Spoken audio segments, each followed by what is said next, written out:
أن لا إله إلا الله وحده لا شريك له رب الأرضين والسماوات وأشهد أن سيدنا محمدا عبده ورسوله المؤيد بأفضل الآيات والمعجزات والله أعلم والرسول بحقيقة المراد.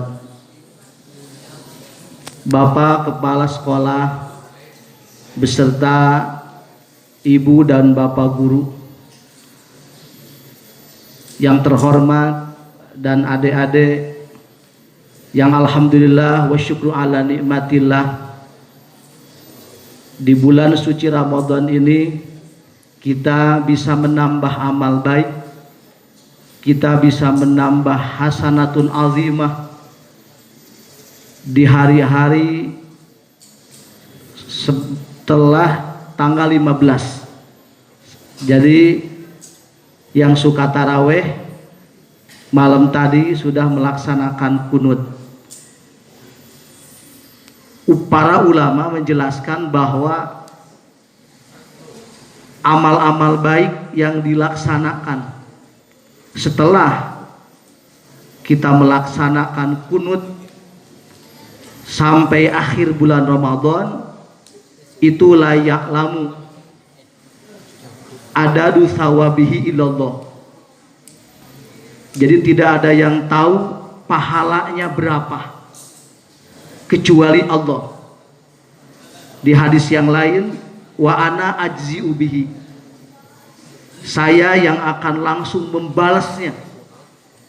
Jadi artinya lamun cek bahasa Sunda, malaikat istirahat mencatat amal-amal baik setelah tanggal 15 Ramadan. Saking agungnya amalan setelah tanggal 15 ini, saking hebatnya, saking dahsyatnya, sehingga malaikat langsung istirahat. Allah Subhanahu wa taala, wa ana ajzi'u bihi, saya yang akan langsung membalasnya, lebih dari surga, lebih dari pahala, lebih dari berlipat-lipat ribuan pahala. Hanya Allah Subhanahu wa taala yang tahu. Lamun bahasa Sunda kieu bahasana, lamun malaikat mencatat amal di tanggal 15 sampai ke tanggal 30 capeun, bakatiku sibuk, ada yang satu dibalas 1000, yang satu dibalas 2000, 3000, 7000, bahkan alfi 1.000.000 lipatan amal. Jadi luar biasa.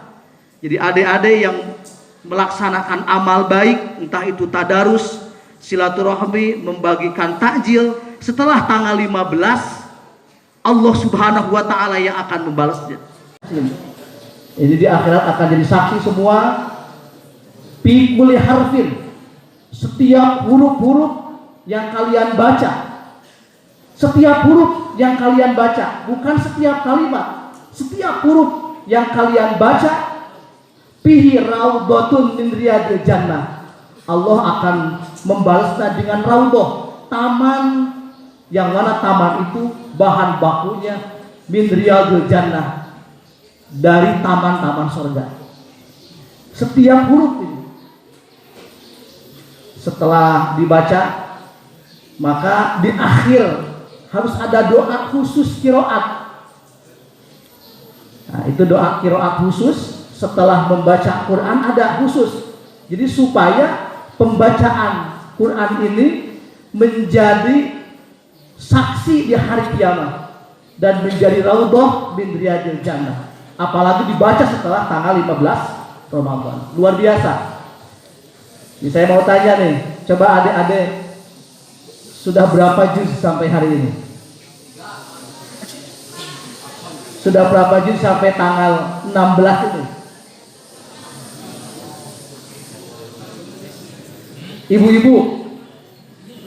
Ibu-ibu guru udah berapa juz? Tamat kan? Masya Allah, tanggal 15 nih kan tamat. Para ulama-ulama dulu mendidik anaknya, bukan santrinya, mendidik anaknya. Mendidik anaknya, ulama-ulama dulu itu mereka menargetkan sama anak-anak didiknya itu satu hari itu 1 juz bulan puasa itu. Apalagi setelah tanggal 15 ada yang sehari 1 juz, sehari 2 juz, sehari 3 juz. Imam Syafi'i radhiyallahu anhu 1 hari 15 juz setiap bulan Ramadan. Itu di kitab At-Tibyan fi Hamalatil Quran dicatat sama ulama. Setiap bulan Ramadan Imam Syafi'i 1 hari 15 juz. Kita udah tanggal 15 karakter juz, kamana wae je? Kamana wae je? Masya Allah. Ditambah. Hadirin rahimakumullah, siap ngaji? Siap ngaji? Takbir. Ya, wajahna wajah candahar tuh isuk ya. Tadi diukurin di pasihan materi. Jadi materinya hikmah puasa. Siapkan catatannya, kita akan bongkar apa itu hikmah puasa. Dan satu ciri Islam yang murni, Islam yang hitohnya para ulama, tidak boleh menerjemahkan Quran dengan cukup terjemah, tidak bisa. Terjemah yang Anda pegang, terjemah yang Anda pegang itu hanya untuk studi banding. Tidak bisa dijadikan sandaran hukum untuk membahas Al-Quran, karena Al-Quran harus berdasarkan tafsir muktabar. Al-Quran harus berdasarkan ulama para ahli tafsir. Siap kembali kepada tafsir? Takbir. Saya metodenya bukan siap kembali kepada Quran, tapi kembali kepada tafsir. Karena apa? Karena kalau kita kembali kepada Al-Quran tidak berdasarkan tafsir, dijamin stres. Cilaka lamun orang kembali ke Al-Quran tidak berdasarkan tafsir. Berapa orang-orang yang korban dengan Al-Quran? Hati-hati dengan Al-Quran Anda. Yang dicetak oleh anti tafsir itu adalah orang-orang teroris. Ditoyek para teroris itu mencetak generasi muda itu dengan Quran, tetapi tidak berdasarkan tafsir para ulama. Akhirnya ayat-ayat Al-Quran mereka terjemahkan, mereka tafsirkan dengan rohyu, dengan pemikirannya. So pikir kurang ya. Makanya ketika orang mempelajari Al-Quran, beres mempelajari Al-Quran, kok bisa jihad di negara yang bukan perang? Beres mengkaji Al-Quran, kok kunaon bisa meledakan dirinya dengan bom bunuh diri? Ada yang salah dengan metode mereka. Hati-hati. Apalagi adik-adik yang setiap malam, setiap hari tidak lepas dari gadgetnya. Bulan putih, HP di bulan gapet, di WC, nabok dan di WC jangan HP. Masya Allah. Di WC nabok, menikmati mukaan HP. Dibuka.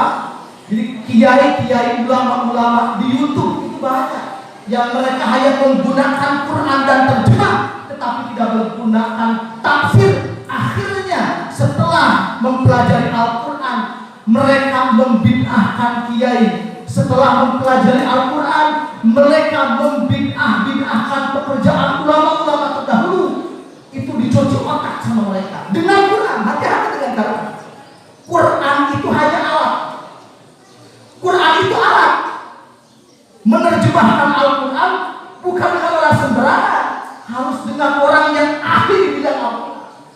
Dan orang yang ahli di bidang Quran itu bukan orang sembarangan, orang yang kaliber dunia, anu tafsirna mesti diakui ke dunia. Nah, maka kali ini yang tadi saya bacakan di muqaddimah, ya ayyuhalladzina amanu kutiba alaikumusiyam kama kutiba alal ladzina min qablikum la'allakum tattaqun. Saya akan jelaskan ini dengan versi tafsir Munir. Sedikit. Kitab tafsir Munir itu sering disebut dengan kitab tafsir An-Nawawi atau sering disebut dengan kitab tafsir Al-Mubain. Jadi ada tiga nama: tafsir Nawawi, tafsir Munir, tafsir Al-Mubain. Yang mengarang tafsir ini adalah Syekh Nawawi Al-Bantani, orang Banten asli. Tafsir ini tafsir yang menjadi kebanggaan bumi pertiwi, tafsir yang menjadi kebanggaan rakyat Indonesia, tafsir yang menjadi rujukan ulama-ulama salafus saleh. Dan tafsir ini sungguh pun yang mengarang orang Indonesia, orang Banten, tetapi tafsir ini diakui keabsahannya di Universitas Kairo, Mesir. Dan bahkan di Mesir mahasiswa itu sering mereka berdialog, mereka diskusi, mereka membaca tafsir Al-Munir. Padahal pengarangnya orang Indonesia, sehingga orang tak apa sugate di Indonesia ke ayam ahli tafsir. Padahal Syekh Nawawi Al-Bantani itu luar biasa. Di Timur Tengah itu, di Kairo, dikaji tuntas, sehingga sekitar tahun 90-an mahasiswa Kairo itu tidak bisa lulus kalau di dalam pelajaran-pelajaran mereka itu tidak diikut sertakan, diskusinya tidak diikut sertakan tafsir Nawawi. Harus ada kutipan-kutipan Syekh Nawawi Al-Bantani baru bisa lulus. Di sidang itu, sebelum mereka diwisuda itu tafsir Nawawi tahun 90-an. Jadi ini tafsir kebanggaan orang Indonesia. Jadi ada harus bangga bahwa di bumi pertiwi ini, di NKRI ini, di tanah kita ini punya ulama besar yang diakui dunia karangan kitabnya. Ya ayyuhalladzina amanu kutiba alaikumusiyam. Satu ayat ini saya jamin ini 2 jam tidak akan tuntas. Karena apa? Karena para ulama itu membahas satu ayat Al-Quran saja, beliau bisa berminggu-minggu. Karena apa? Karena beliau kaji dulu tarkib kalimatnya, susunan kalimatnya, subjeknya, predikatnya, objeknya. Mereka kaji dulu setiap per ayat. Setelah mereka kaji ayatnya, terus mereka kaji asbab nuzulnya. Setelah dikaji asbab nuzulnya, terus mereka kaji lagi tafsir-tafsir ulama-ulama terdahulu sebelum Syekh Nawawi. Terus mereka kumpulkan ribuan hadis yang menunjang ayat tersebut. Seterusnya, setelah dibongkar ayat tersebut per kalimat itu bakal dibongkar dengan ilmu balaghah, ilmu tata bahasa Arab. Jadi ada satu ayat dalam kitab Sofatut Tafsir, ulama menjelaskan itu sampai 3 tahun 17 bulan tidak tuntas. 3 tahun 17 bulan tidak tuntas membahas satu ayat. Mana?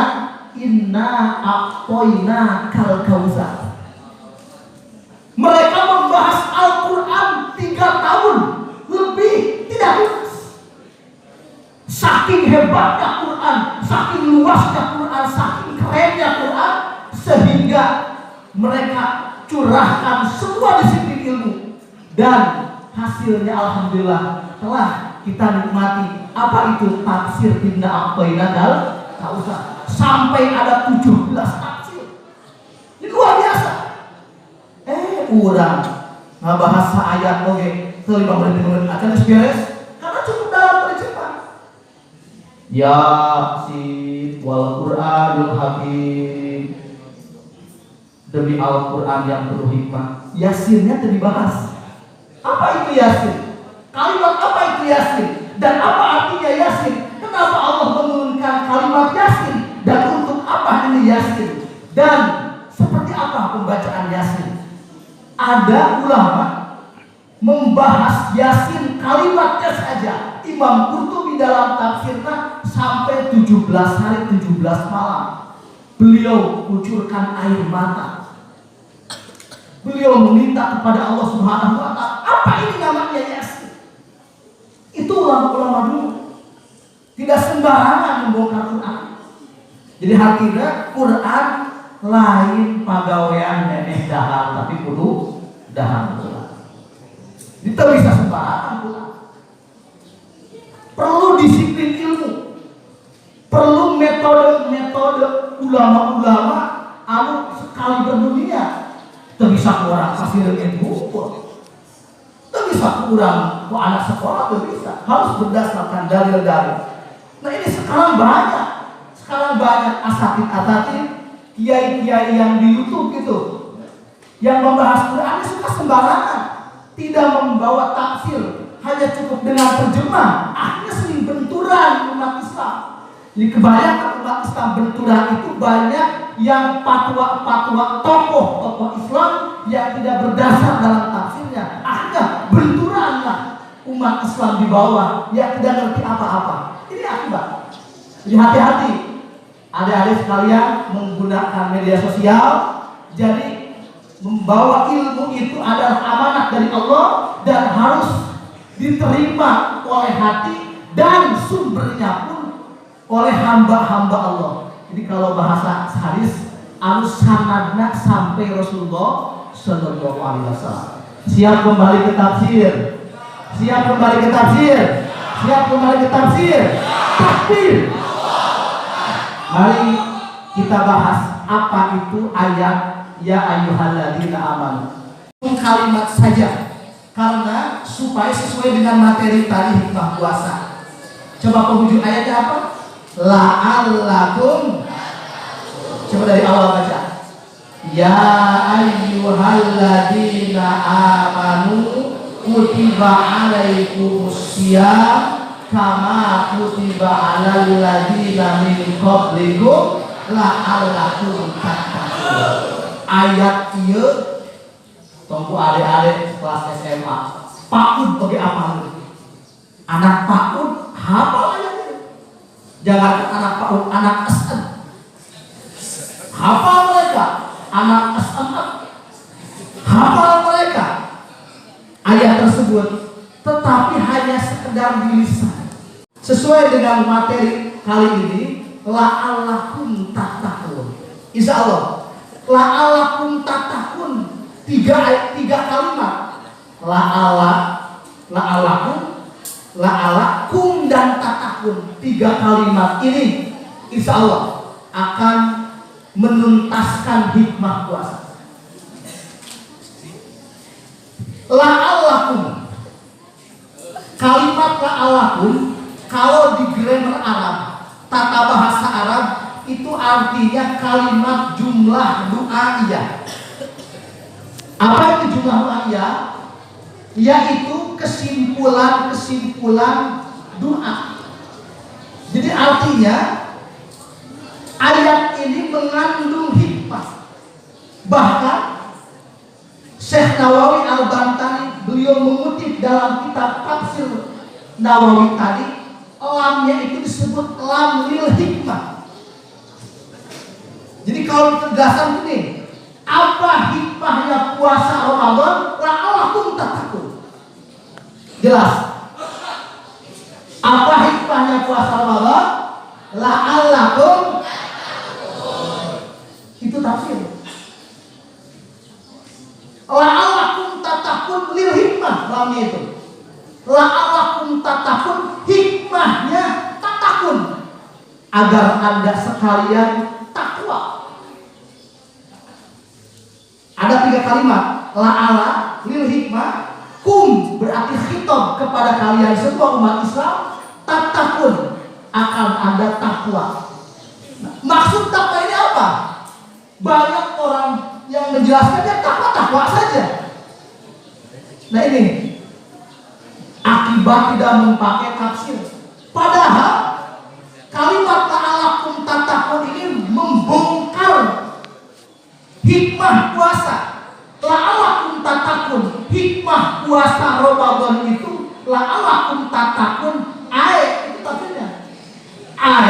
Tatakuna anfusakum bisyahwati syaitaniyah. 1. Jadi hikmah la'alakum tatakun puasa Ramadan 1 adalah puasa itu supaya hikmahnya dibersihkan dalam penyakit syaitaniyah yang disebut dengan syahwat syaitaniyah. Itu hikmah nomor 1. Jadi hikmah nomor 1, kenapa Allah memberikan ayat ini kepada kita semua untuk melaksanakan puasa Ramadan, la'alakum tatakun, supaya kalian semua membersihkan dari syahwat syaitaniyah, bukan dari setan ya. Karena hadis mengatakan setan itu di bulan Ramadan diikat, dicancang, mual bisa liar. Jadi anda sekalian di bulan puasa ayat nyemen, ayat ngudut, ayat ngarokok, ayat udah hati goreng, lu nggak goreng jamu, ibu nggak goreng enok, goreng chicken, ada es. Itu bukan setan, Allah jangan menyalahkan setan, Anda dituntut tadi sama setan. Ke setan ada nyalahkan demek ya. Nggak godain tuh. Ada apa di diri kalian itu tidak bertanggung jawab kepada puasa Ramadan?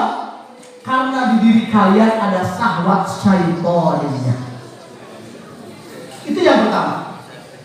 Jadi syahwat syaitaniyah ini syahwat nafsu.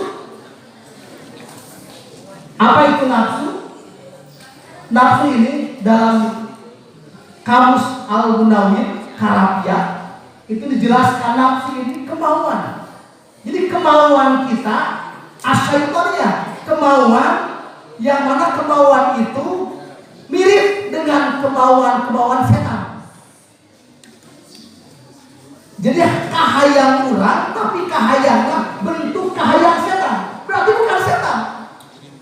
Jadi Anda batal di pertengahan hari dengan tidak ada elak, bukan karena haid, bukan karena menyusui, bukan karena Anda sekalian sakit, dan bukan karena Anda musafir. Buka begitu saja tidak bertanggung jawab. Itu Anda itu sedang kena penyakit syaitaniyah. Tongnya berkah setan. Bisa dicibir ke setan. Jadi setan terikut campur. Setan terikut campur ada maksiat di bulan Ramadan. Syahwat setan terikut campur ada nyemen di bulan Ramadan. Setan terikut campur ada melaksanakan dosa-dosa di bulan Ramadan. Setan terikut campur hanya syahwat syaitaniyah yang ada di diri kita. Itulah hikmah puasa. Dan syahwat syaitaniyah ini majro fi majrotid dam. Ini hadis muttafaq alaih. Jadi artinya hadis ini ada di berbagai kutubus sittah, entah itu di kitab Bukhari, entah itu di kitab Muslim, Musnad Ahmad, dalam kitab-kitab hadis ada. Anna syaitan yajri fi majratid dam. Syahwat setan yang ada di diri kalian itu setelah menyatu dengan darah kalian. Sejak kapan syahwat syaitaniyah itu menyatu dengan diri kalian, dengan darah daging kalian? Yaitu setelah Anda keluar dari perut ibu, pas lahir. Itu ulama-ulama menjelaskan kenapa ada hadis menjelaskan bahwa anak yang lahir itu sunnah diadani. Jelas? Jelas gak? Anak yang baru lahir sunnah diadani. Tapi kalau tarik keling, ada anak ngomong pakai sound system mah bisa teler udah. Lalu dan Allahu Akbar pulang takbiran jadi salah. Atuh cepil kecap komandan. Maksudnya apa? Ini ada hikmah. Kenapa ada aturan bayi yang baru lahir harus diadani dan dikomandi? Ulama menjelaskan karena supaya selamat dari syahwat syaitonnya. Kata rawan, bayi lahir itu rawan.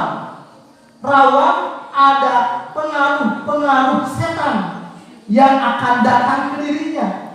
Karena kan masih bersih bayi, masih bersih, masih kosong, seperti kaset rekaman, masih kayak kosong. Akhirnya ketika masuklah syahwat syaitonnya, pek adana.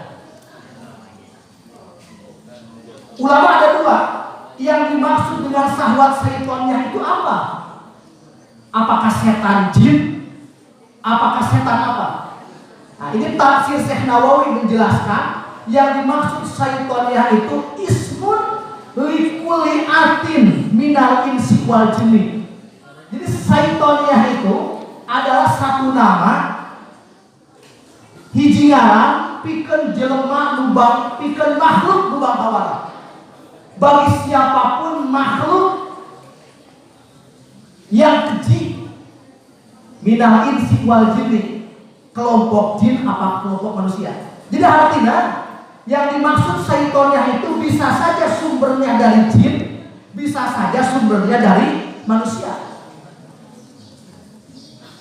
Nah, selama setahun terus berputar syahwat syaitonnya itu ada bergejolak di diri kita. Majroti dam sesuai dengan aliran darah yang ada di diri kita, maka syahwat setan-setan tersebut akan Allah bersihkan di bulan Ramadan ini. Hadirin rahimakumullah, seperti apa caranya di bulan Ramadan membersihkan syahwat syaitonnya? Dan ada apa tidak di diri kita syahwat syaitonnya? Dicek. Ini belum dikatakan tapi sudah ngaku ada, berarti nggak semasa bahwa awak ayah setanan. Nah, ini perlu dilukyah. Nah, pertama cek dulu apakah ada penyakit syaitoniyah di diri kita. Jangan dulu dijawab. Nanti takutnya nggak ada jadi ada, nanti menular. Ulama menjelaskan di dalam kitab Ihya Ulumuddin karya Al-Imam Al-Ghazali. Beliau menjelaskan membongkar syahwat syaitaniyah itu apa? Ada tidak di diri kita? Pertama, mengecek diri kita ada syahwat setan apa tidak? Cek saja. Al-malal fi jasadi. Satu. Itu untuk mengecek satu. Ada kebosanan syadidah. Ada kebosanan, bosan syadidah. Mun bahasa Sunda disebut bosan pisan di diri kita. Al-malal itu tanda diri kita ada syahwat syaitaniyah. Jadi artinya malal itu apa? Malal itu bosenan anu parah. Bosenan anu parah. Berarti lawan ente anjir ade-ade bosenan tidak melaksanakan amal baik, berarti tidak awak anjir aya penyakit setanan. Cek ayo. Tanggal hiji bulan Ramadan pinuh tarawih. Sampai keluar. Tanggal 2 Ramadan di luar kosong, di jalan begini. Tanggal 1 Ramadan tinggal 2 jajah puasa. Tanggal 12 Ramadan kali imam dan muadzin.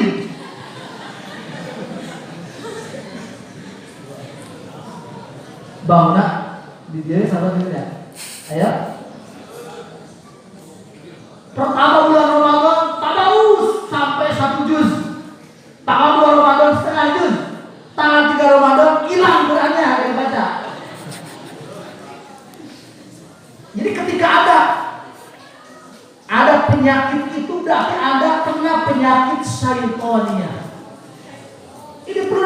membersihkan. Bosenan, jelema bosenan.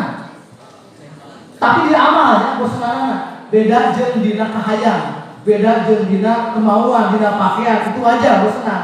Tetapi kalau sudah hati Anda ada penyakit malau, ada penyakit bosenan, itu hati-hati. Karena amal Anda tidak akan istiqomah. Amal Anda tidak akan ada buahnya. Sampai pecah Anda kayak. Wa in qala amalna sanajan sedikit tetapi dawam. Ahabul a'mal ilallah adwamuha. Amal yang Allah sukai itu amal yang dawam, amal yang istiqomah. Wa in qala meskipun sedikit. Setiap pada sholat cuma 1 ayat, duhur 1 ayat, asar 1 ayat, maghrib 1 ayat, isya 1 ayat, sehari cuma 5 ayat. Tetapi dawam istiqomah Anda laksanakan, maka akan Anda raih hasil-hasil dari hikmah ayat itu. Tetapi kalau Anda bosan, sering bosan, semangatnya hanya dari awal unggul, semangatnya kini unggul, kali itu nak leles, nah penyakit syaitannya harus segera dibuang di bulan Ramadan ini. Inilah fasilitas Allah yang harus dimanfaatkan sama kita. Karena penyakit syaitannya bisa dipikir. Coba. Bener ke dosen? Tarawih dosen ke? Ngaku. Tarawih dosen ke? Tarawih dosen ke? Coba ayat ke ngaku tarawih ke dosen.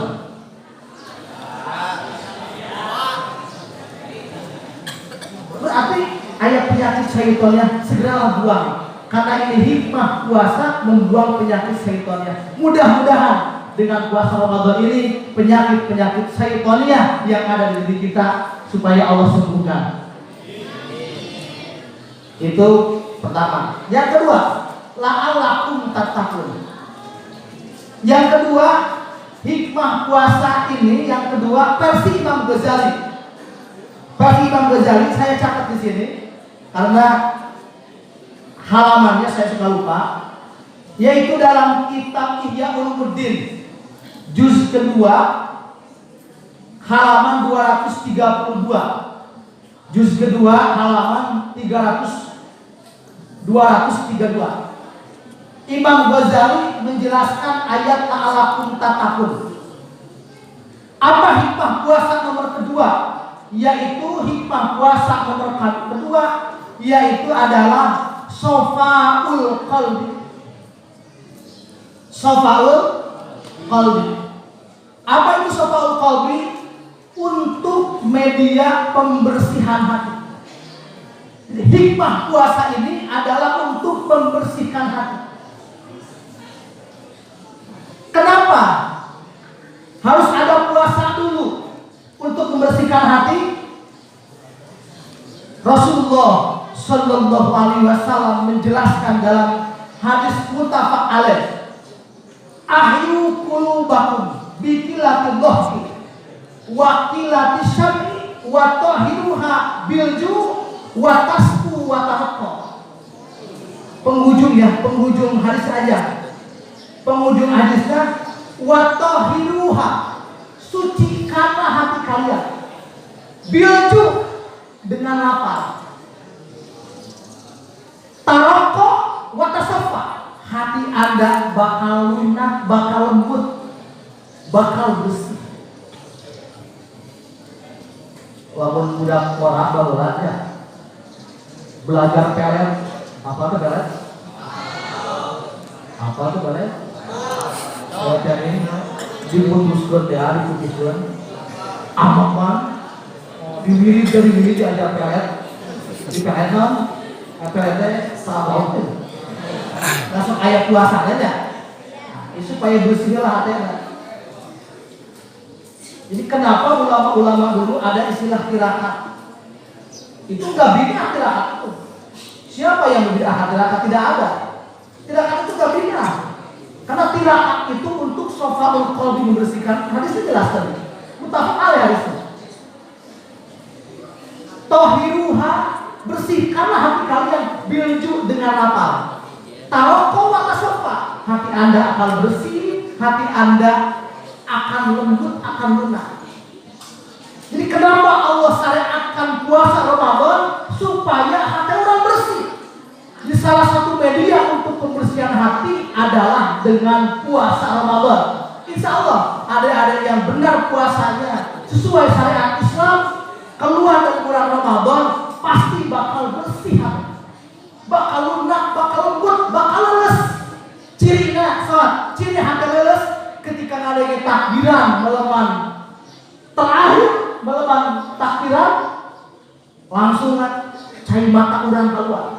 Itu salah satu hikmah puasa.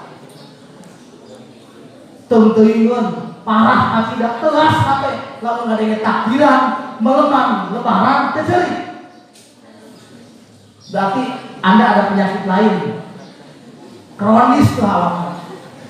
Komo lamun malam takbiran, ada kalau bawa motor ngabonceng cewek, uling ka Japana, balik di Japana kentong tolong, tolonglah kentong, kan aja gak kawin lah. Iya bahaya ya, berarti ada penyakit kronis, ciri kronis. Kok hikmah puasa kudu bersih hati, kudu leles hati, kok kunaon baru takbiran aprak-aprakan alulin, aprak-aprakan pesta-pesta. Itu apa puasa Anda? Ada penyakit di puasa Anda, harus dibereskan. Bahaya kronis, kudu diruqyah. Asal murang, kalau takbiran sepuluh itu, mana sehari ya? Ya Allah, aki-aki sudah ditolong. Jogging, ayah aki-aki usia 150 tahun, ke jogging belum takbiran asa cambang.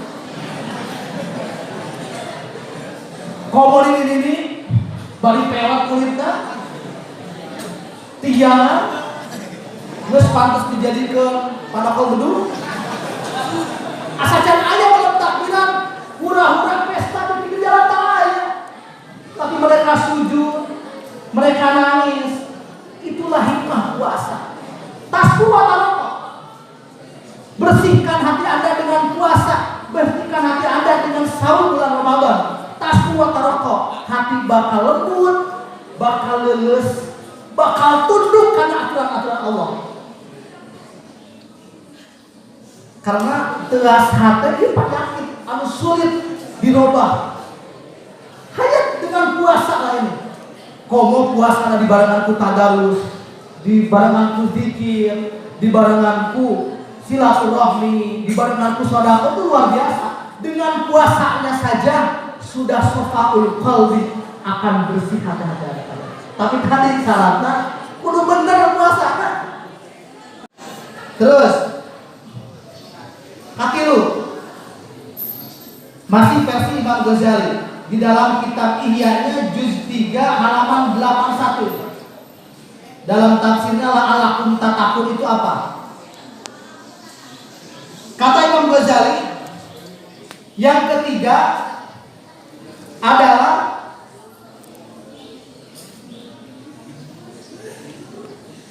al-inkisar. Arabnya al-inkisar. Apa itu al-inkisar? Itu salah satu hadis Rasulullah Sallallahu Alaihi Wasallam menjelaskan, wal batnu wal farju babun min abwabil niran. Perut dan farji itu satu pintu untuk masuk neraka. Al batnu wal farju babun min abwabil niran. Perut dan parji adik-adik sekalian, babun min abwabil niran, salah satu pintu untuk jalan masuk neraka. Wa asluhu asyaqqu, dan parji sama perut itu akan reaksi penuh ketika asapmu, apa asapmu? Warat teuing lah itu bahasa Sunda. Warai. Jadi hikmah puasa nomor 3 adalah al-inkisar. Al-inkisar itu mengurangi mengurangi kemauan perut dan kemauan farji. Karena perut dan farji salah satu gerbang, salah satu jalan untuk menuju api neraka. Jadi artinya dengan puasa ini supaya perut Anda dan farji Anda mengurangi syahwatnya. Itu puasa yang benar. Jadi aneh pan puasa urama. Aneh kunaon? Anehna puasa urama lain urang dahar, tetapi mindahkeun dahar. Anu asalna daharna sore jam 4, dipindahkeun kana maghrib. Aya ngaku. Anu asalna daharna isuk-isuk, dipindahkeun kana jam sakitu. Puasa urama sakitu. Padahal sesungguhnya puasa yang benar harus inkisar, supaya ada hikmah di puasa kita. Maka kenapa puasa kita tidak ada hikmah? Ini karena perut kita di bulan puasa bukan kosong, ditambah porsinya. Biasa ada hal sapiring, nah kurang di 17 piring. Pak Biman juga jangan nyuksa lagi senok, nggak cuma senok tembok. Suara senok semen. Puasa yang benar itu bukan itu. Puasa yang benar itu supaya ada hikmah, harus inkisar, kurangilah. Cukup dengan yang sunnahnya saja.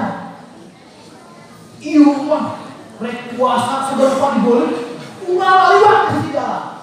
Nongkrong di harapan imah, unggal liwat tukang dagang dibayar. Bangunan tukang bakso ge jeung tukang-tukang digoleh. Syahwat batinnya. Perut kosong itu, puasa kita yang salah ini, perut kosong dijadikan media untuk mengumpulkan makanan. Benar gak? Benar tidak? Benar. Ngaku. Perut kita yang kosong dijadikan media untuk mengumpulkan makanan. Komoda. Ibu-ibu mah tawa kan? Sore mancan nepi sore mancan di Januari mukaan apa yang menu dibuka menu di Januari itu karena beres dahar Januari terus dibuka YouTube, dibuka Google. Ini untuk buka apa nih? Ketika kalau kita harus sahur terus pikiran buka kumaha aya hikmah. Ini kesalahan kita di puasa. Kenapa umat Islam ini tidak ada perubahan setelah bulan puasanya ini? Salah, tidak inkisar, tidak mengurangi syahwat perut. Padahal Rasulullah Shallallahu Alaihi Wasallam telah mengajarkan kepada umat Islam di berbagai hadis. Cukuplah Anda sekalian berbuka puasa dengan 3 kurma dan 1 teguk air putih. Cukup. Sahabat cukup. Entah aku teh cukup ayo. Lamun aku teh cukup Rasulullah. Cukup. Silahkan Anda buka di Google. Seperti kumaha sih biji kurma. Para mujahid Timur Tengah. Mujahid di Timur Tengah ada namanya Mujahid Hamas. Lalu mempertahankan Masjid Aqsa. Mereka dari tahun 60 perang sama Israel sampai hari ini. Coba ngobrol jeung mujahid Hamas. Ngobrol jeung mujahid Hamas. Simkuring ketika aktif di organisasi, maka Simkuring pernah di Dewan Dakwah. Di Dewan Dakwah sering ngobrol jeung orang-orang Hamas, jeung orang-orang mujahid Timur Tengah. Awas kalau disebutkan teroris, mereka sedang membela diri. Mereka sedang membela masjidnya yang mulia. Jangan disebutkan teroris. Umat Islam tidak ridho. Mujahid-mujahid yang ada di Palestina disebutkan teroris, tidak. Mereka sedang mempertahankan tanahnya. Mereka sedang mempertahankan kehormatannya. Mereka sedang mempertahankan masjidnya. Layak mereka membuat bom. Layak mereka membuat senjata. Layak mereka. Tidak apa-apa mereka. Karena daerah sudah perang. Mau Indonesia benar-benar dari perang di Jawa. Kalau bikin berikman ke polisi, ke senjata. Saya pernah ngobrol sama orang Hamas. Waktu itu ketika ada bedah buku di Bandung. Nah saya langsung ngobrol sama orang Hamas. orang-orang Hamas kenapa bisa kuat? Kenapa bisa kuat? Hidup mereka di dalam tanah. Jadi para mujahid Hamas di Timur Tengah, di Palestina, itu hidupnya di liang, di bawah pasir. Jadi pasir di liangan masuk di dalam. Mereka masuk. Saya tanya, Anda makan berapa hari sehari? Mereka senyum. Saya cuma buka puasa saja dan tidak pernah sahur. Dan saya pernah 7 hari 7 malam hanya memakan korma 1 biji. Tapi mereka kuat. Jadi kunaon mujahid kuat tidak perang, kuat tidak tempur, kuat mempertahankan senjata, kuat mempertahankan kehormatan umat Islam, tapi tidak tahu. Kurang kunaon, hese diajarkan berjuang, hese diajarkan mempertahankan agama Islam. Sulit Anda diajarkan jihad, sulit kita diajarkan berjuang mempertahankan agama Allah. Lo batainya tuh sakit. Di Timur Tengah mah para mujahid Timur Tengah cukup buka korma hiji cekak minum sarbuat perang deui sampai malam sampai siang. Itu mereka mengatakan seperti itu. Jadi cukup biji korma hiji di dahan itu buat sahur dan buat buka, cukup sehari semalam. Dan anak-anak mereka pun demikian. Nah, ruhul jihad kurang hebat, ruhul jihad kurang keren, ruhul jihad kurang begitu tumbuh karena di perut kita banyak makanan yang tidak jelas. Padahal dengan adanya puasa ini media al-inkisar, kurangi makan terobati barang dahar. Aku banyak ya buka barang jam ada 18, celor ayam, rubna ayam, sampai orang kalima ayam. Kalian apa kalian diminum itu kalian? Tidak bisa. Hanya sarapan semua. Sebab sanak ini hadis Nabi cukup dengan korma tilu, minumlah 1 pot beres istirahat. Anda sholat maghrib. Kuat Anda tahu, pasti kuat. Insya Allah kuat tahu. Kunaon tak kuat taraweh? Paduan teuing. Taraweh kumaha tuh nakala di masjid.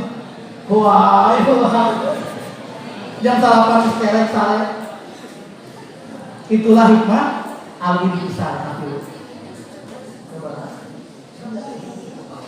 Nah, sekarang itu sebenarnya yang dicatat oleh Imam Ghazali yang saya catat ini, hikmah puasa ini semua totalnya ada 9 dalam kitab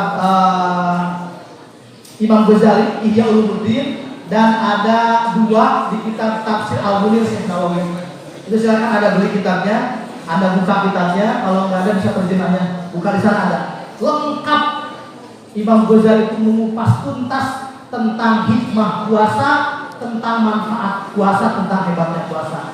Mudah-mudahan kita sekalian kumpul di masjid yang mulia ini mendapatkan hikmah puasa yang sempurna. Tidak keluar daripada ini masjid, mudah-mudahan dosa-dosa kalian semua diampuni Allah Subhanahu wa taala. Dan semoga dengan hikmah puasa yang saya bacakan ini, meskipun hanya 3, mudah-mudahan akan ada hikmah yang besar dari kita. Wassalamualaikum warahmatullahi wabarakatuh.